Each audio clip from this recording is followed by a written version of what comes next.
If you live in St. Louis, Missouri, you may have a higher than average chance of getting cancer. That's according to the federal government, which found radioactive waste in St. Louis dating back to the 1940s.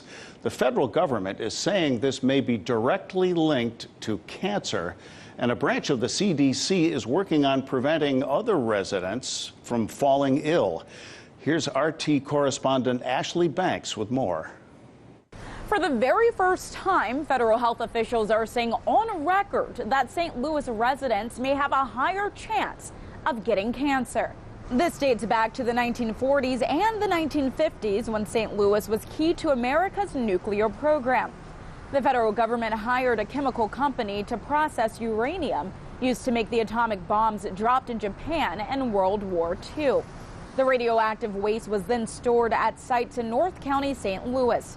The waste wasn't well taken care of, contaminating the soil and nearby Coldwater Creek, thus placing many residents in danger from the 60s to the 90s.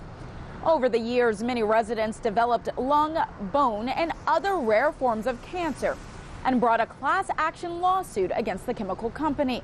Recently, the Agency for Toxic Substances and Disease Registry, a branch of the U.S. Centers for Disease Control and Prevention, assessed the area surrounding the Coldwater Creek and found radiological contamination in and around Coldwater Creek. Prior to remediation activities could have increased the risk of some types of cancer in people who played or lived there.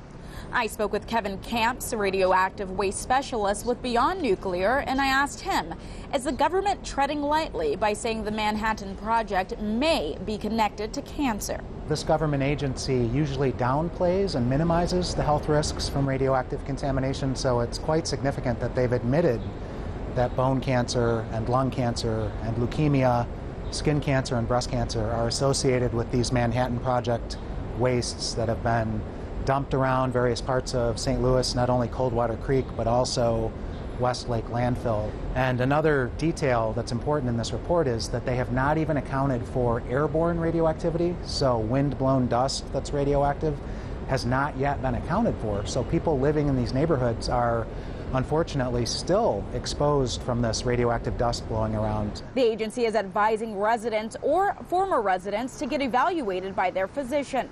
Residents to speak with the agency in order to get connected to a medical specialist. And the agency is recommending the state keep residents up to date on information related to cancer. Many residents say that this assessment marks progress. However, it leaves a lot of questions unanswered. In Washington, Ashlee Banks, RT. Hey YouTube, thanks for checking out our channel. We hope you enjoyed the video. We have tons of content for you just like this. For more of RT America's one-of-a-kind news and analysis, be sure to subscribe and never stop questioning more.